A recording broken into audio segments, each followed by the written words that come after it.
Disease پہلے بھی کبھی گائیوں میں کہیں پھیلا ہے یا یہ پہلی دفعہ ایسے ہوا ہے؟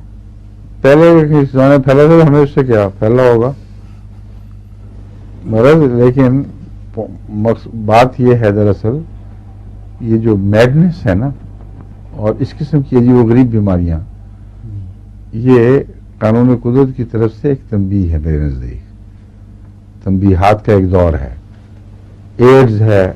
اب ہم کیا ضرورت ہے ہمیں اس تحقیق کی پہلے پھیلی تھی کہ نہیں, لیکن ایڈز سے ملتی جلتی بیماریاں ضرور پھیلی ہیں. مثلا طاعون جو ایڈز سے ملتی جلتی ہے اور اس کا بھی بطور سزا کے نازل ہونا, جنسی بے آرادگی کے نتیجے میں سفلس اور سوزاک اور اس قسم کی بیماریاں, آج کل ہرپیز ہے ایک. تو یہ ساری وہ چیزیں ہیں جن کو قدرت نے ایک انسان کو تنبیہ کے لیے بھی استعمال فرمایا اور سزا دینے کے لیے بھی. میڈ کاؤ ڈیزیز بھی میرے نزدیک انہی اقسام میں سے ایک قسم ہے.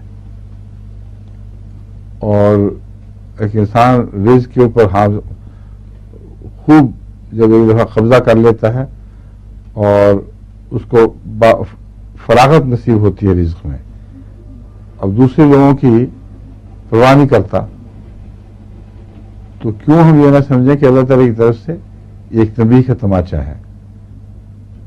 ایک ایسا دور تھا جبکہ افریقہ میں وہ افریقہ خصوصیت سے جن کے ساتھ انگریزوں کے پہلے بڑے اچھے تعلقات رہے ہیں وہ بھوکا مر رہا تھا, اور یہاں پہاڑ لگے ہوئے تھے بیف کے,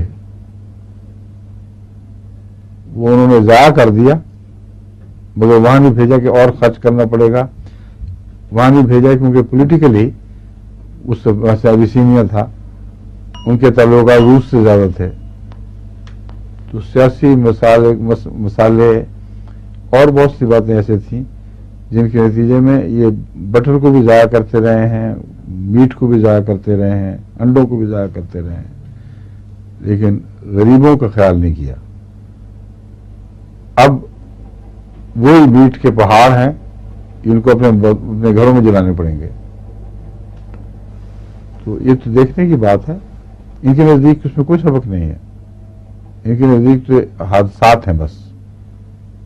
لیکن جو خدا تعالیٰ سے تعلق رکھتا ہو, جس نے قرآن کریم میں پیش کردہ تاریخ عبرت پڑھی ہو, وہ ان واقعات کو الگ نہیں لے سکتا. یہ کھٹکھٹانے والی چیزیں ہیں جو کبھی کبھی آتی رہتی ہیں.